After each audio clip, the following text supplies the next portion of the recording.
The friend is here. But let us consider some lessons for us as we follow God by examining the actions and motivations of each character in this story. So as I looked at this text, my first point is that we learn from Ruth in this chapter 3, it is to do God's will is to do it God's way. To do God's will is to do it God's way. Amen. When you look at verses 1 through 4, then Naomi, her mother-in-law, said unto her, My daughter, shall I not seek rest for you, that it may be well with you? Is not Boaz our relative? Whose young women were we with? This evening we will be winning the barley on the threshing floor. Amen. And when they were threshing the barley or the grain, all they were doing was taking the grain, throwing it in the air so that the wind can blow the chaff away. But then in the text, verse 3, it says, So wash yourself and anoint yourself and put on your best clothes and go down to the threshing floor where they throwing grain up in the air. Amen. And make yourself known. Now, why you want to dress up, put on your Sunday's clothes, you going down to the field where they throwing stuff up in the... Okay, somebody throw some stuff up in the air with you. And all this stuff just falling back down. Lord, no. And why you want to do it? Just go dress up. Then, this is what got me. I said, these must have been some folk I done knew. When you lie down, throw something over his legs. I said, oh, Jesus, they were rough back in them days. And can I preach this how I feel? I really struggled with this text. Because this doesn't sound like a very pure and godly thing to do.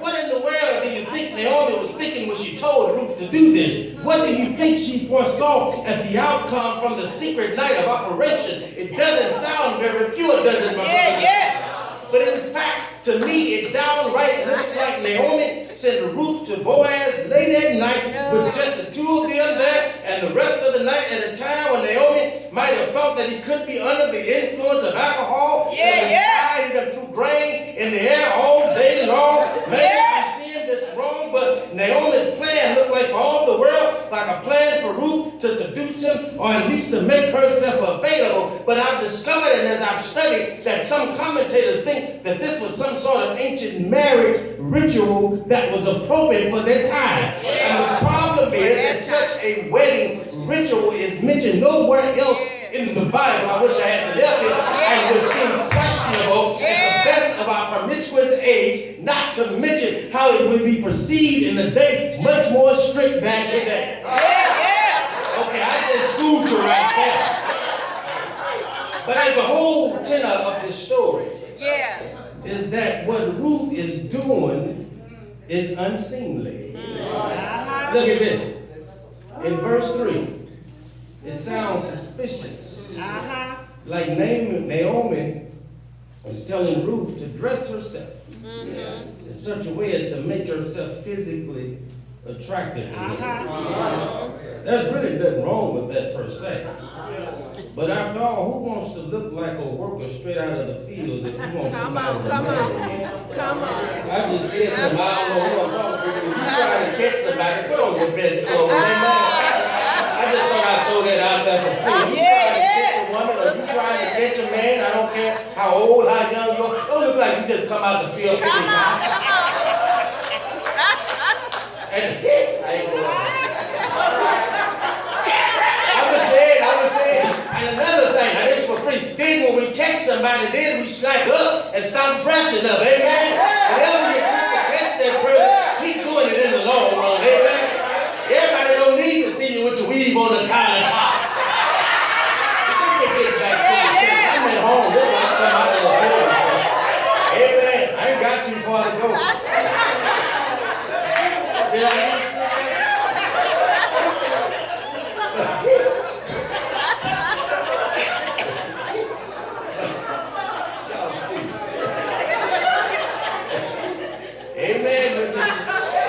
But the rest of the instructions that are just a little dicey. She tells Ruth, watch this. She tells Ruth to sneak in surreptitiously. and wait until later. Yeah. And as he has finished eating and drinking, mark where he lies down, and then later when everybody's gone, go in and uncover his feet and lie down. Now Ruth's actions were what a good Jewish girl would do. And as we will see later in the story, Boaz recognized that. So why would Naomi tell Ruth to do such a thing? To be fair, Naomi was actually looking out for Ruth's welfare. Watch this. In verse 1, Ruth tells, my daughter, shall I not seek rest for you? Naomi says, Ruth, that it may be well with you. Watch this. When you look at the Hebrew word for rest, it means to be settled in for life, to be secure in a home. Ruth was young and needed a husband and a provider and a protector, and Naomi wanted her daughter-in-law Ruth to be settled and happily married. And I've heard somebody say it's never right to do wrong to get a chance to do right. It's easy to justify our wrong actions, especially when things don't seem to go our way. So here it is again, trusting in her own self and her own wisdom. Some people never learn. And when we try to take things in our own hands instead of trusting God, we always rush into disaster. Amen? And this takes me to my second point. When I look at this lesson, my second point is that we need to learn from Ruth is that not to listen to ungodly counsel. Can I finish this how I feel? Verse 5 and 6, Ruth replied, all you have said to me, I will do.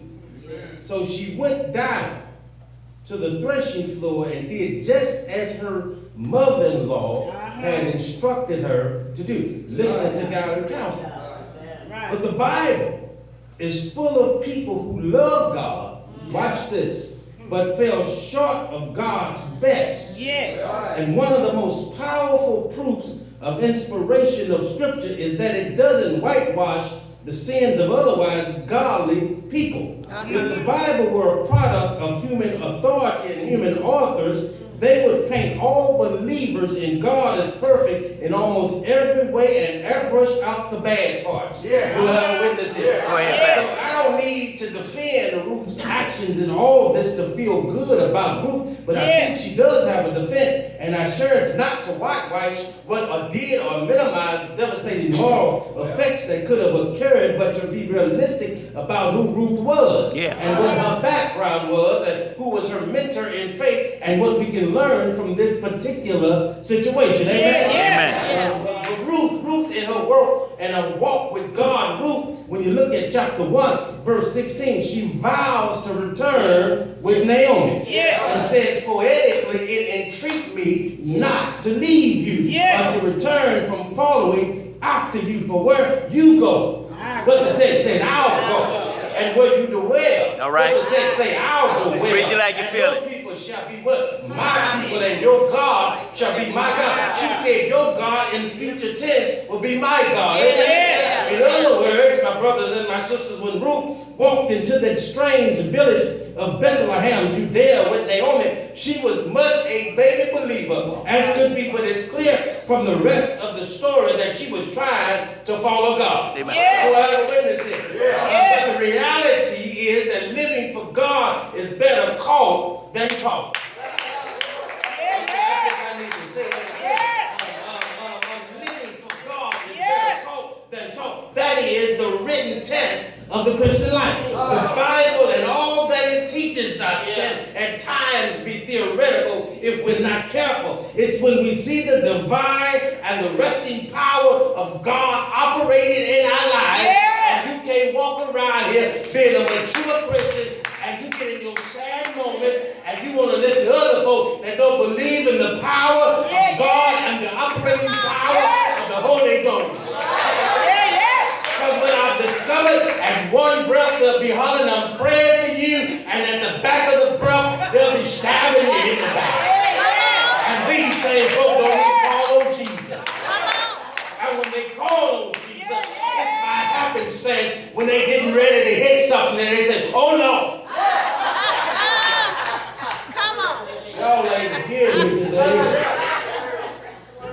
I discovered?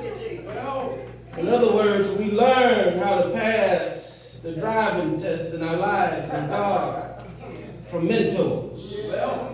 Ruth really is trying to do the right thing. From things that the boss or the worker said and that Boaz said, and it's obviously that Ruth is trying to fit in with the people of God. Trying to do right, amen? Amen. So if her only mentor says, hey girl, here's how you can go snag that fella. Why wouldn't Ruth trust what Naomi was telling her? And if you consider that in the day that it was ingrained in every society to trust and to listen to obey their elders, I find it hard to place much of any blame on Ruth. Amen? Amen. But listen. When you have decisions to make, don't go to unsaved folk for advice. Don't go to carnal Christians or even this. Don't even go to baby Christians. Amen? Because I've discovered baby Christians, they, for some reason, when you look at the human body and from birth to death, the human body is the only body that matures sometimes when it's supposed to, amen? But I've discovered, and I don't care, I'm sorry, but I got to go here today. When you come to spirituality, it doesn't matter how old you are age-wise, it doesn't matter how mature you are Christian-wise, because there are a lot of older age folk in the church, but they're still mature Christians, amen? And how do you tell? Because when somebody says something to you, oh, I thought you were a Christian. Yeah, I am a Christian. I'm trying to get it right just like you. But I'm human by nature. Amen. And the same God that works in me is the same God that works in you. And you want to take some advice from us older saints, just fall down on your knees and pray and talk to God. Amen. Allow God to work things out. Much of the book, even when you look at the book of Proverbs, warns young people and people young in faith not to listen to foolish people, not to listen to the ungodly, but to seek counsel from those who are mature in the faith. Now, I'm done. My third point, as I look at this text, Take your time, Pastor. is that when we look at Ruth chapter 3, one of the things that I've also found in looking at this is that we have to learn how to handle compromising situations with righteousness and love. Amen. I'm done. We got to learn how to handle compromising situations with righteousness and love. The media tries to control. When you look at Boaz, and even in today's society, the media tries to portray men today as drooling dogs who cannot control their you-know-what urges. But I've never believed that about people in general, but we know enough men and women, amen, who have failed the test. And Boaz defies this description. Boaz, when you look at the text, it's in the text. Boaz illustrates a man who acts in the righteousness, decent, and way toward Ruth. And a few things that stand out when I look at this text and the reaction is that, first of all, he doesn't take advantage of Ruth. Say it like you feel it. Say it like you feel it. A wicked man's dream by the standards of our central society. Boaz could have had his little way with Ruth and probably no one would ever find out about it. Amen. And Naomi had told her to do whatever Boaz told Ruth to do. And everything would be a secret. Amen. But Boaz knew that God would know. Amen. And as a godly man, he would still Then the second thing that I saw, that he does not think the worst about her. Amen. And when you look at this, if Naomi's plan was less than noble rather than judging Ruth, Boaz said that everyone in the town knew that she was this worthy woman. In verse 11, he doesn't judge her, rebuke her, or make her feel ashamed. He blesses her and shows her respect. And whatever his original intentions were for her, he kind of puts the best spin on the situation to make her not feel bad or sinful, but rather love and accept it. Amen. In other words, it believes the best of people and hopes for the best of them. Boaz had that kind of love when he looked at Ruth, and it must have made Ruth think better of herself. Amen. And finally, Boaz immediately agreed to do the righteous thing. When Ruth, watch this, when Ruth asked him to spread his wings over her, most scholars understand that she was asking him to be her kinsman or redeemer. to rescue her, to put her under his protection and help. He didn't have to do that, amen? He could have said, no, you are a Moabite. Or no, you're not my kind. Or no, you're dirty coming to me like this. He didn't do that. He did the loving and righteous thing. Now he argued, watch this. He agreed to do what he could do to redeem Naomi and Ruth's lost property and to marry Ruth if he could. But this was a little hiccup in that another relative who was more closely related, but Naomi was so confident in him that she told Ruth to be patient for Boaz and not let the day go until he had settled the matter for them. Amen? But I'm done. I'm closing.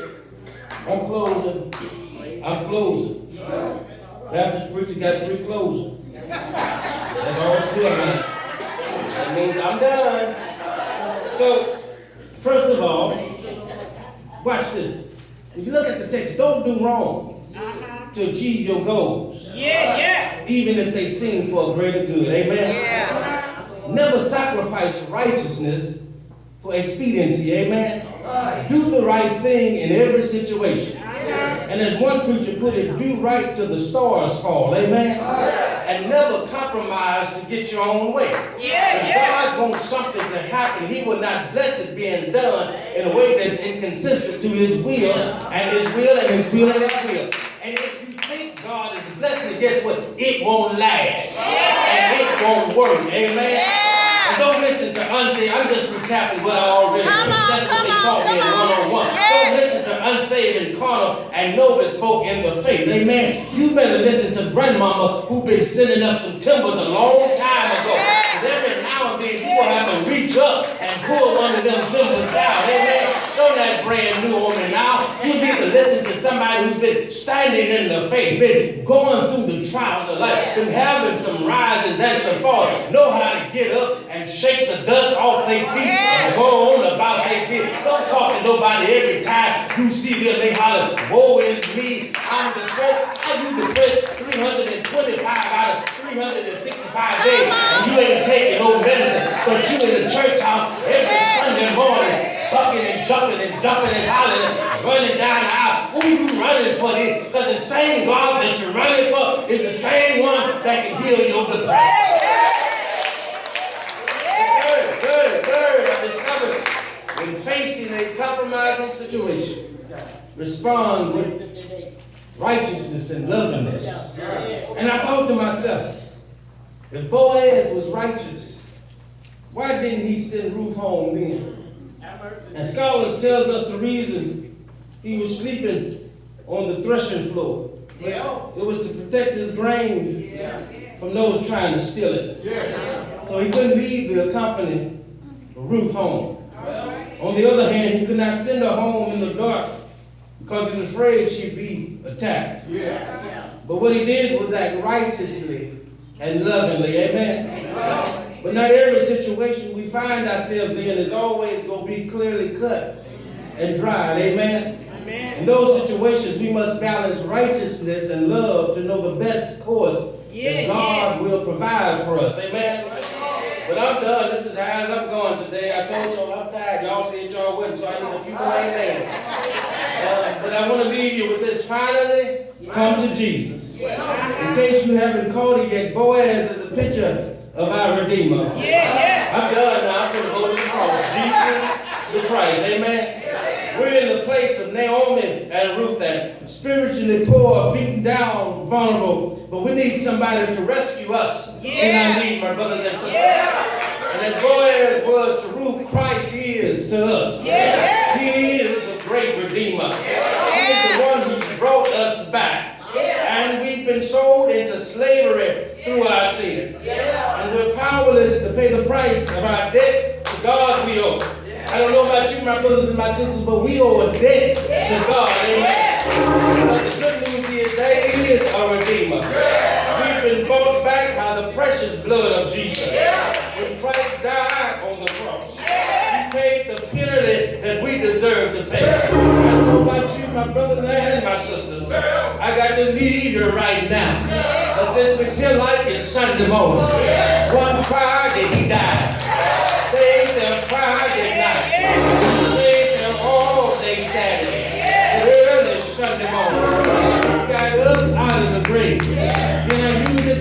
Williams. Yeah. When he got up, my joy got up. When he got up, my rock got up. When he got up, my will got up. When he got up, the lily of the valley got up. When he got up, my mother got up. When he got up, my father got up. When he got up, my joy got up. When he got up, my will got up. I ain't got no hammer. I ain't got no hoop. But yeah!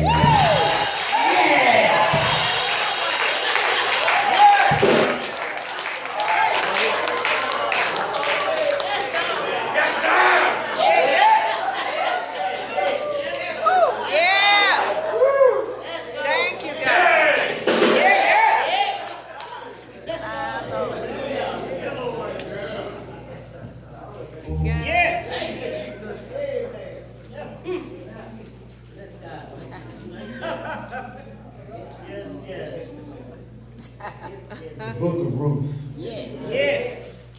could be called the romance of redemption. And it's a tender picture of God's love for us. He sees our helpless state, and he protects us, pursues us, he woos us, and saves us because he loves us. So if you're here tonight, and you've heard this story of how Ruth and Boaz got hooked up. We're in the midst of a hookup on our own. Jesus has come, and he's waiting on you to hook up with him. The same way Boaz made provisions for the field hands to leave grain for Ruth to get, the same way he's doing for you. He's left some stuff here for you. And all you have to do is accept him as your Lord. So if you're here today, you can accept Jesus as your Lord. He can be your kinsman redeemer.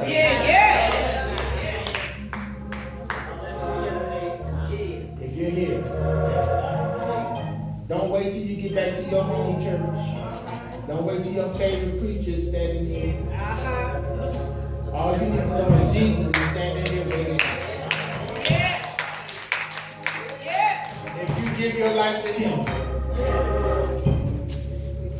he will do exactly what you need him to do in your life. All he's saying is all he wants you to do is say what Ruth said.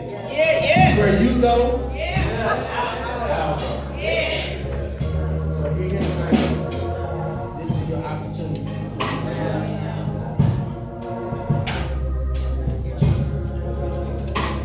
God bless you. We have done as we've been commanded. Run the church. God bless you.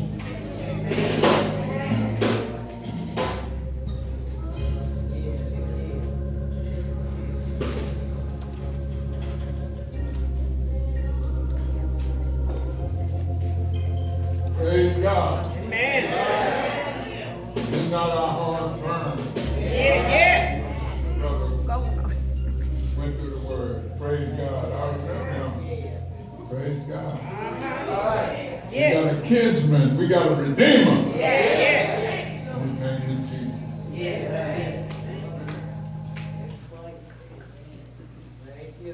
Our program calls for a financial report from the secretary. You ready? Amen. Praise God, amen. We want to thank everyone for coming out this evening to our night Sunday school. We had 9 churches to represent: Mount Zion, St. John, Lily Hill, Greater New Hope, Friendship Baptist, Mount Pisgah, Pilgram Rest, New Jerusalem, and Brother Eunice Lim. The superintendent classes present was 12, and the offering that was $10. So the total for the church and the superintendent was $55.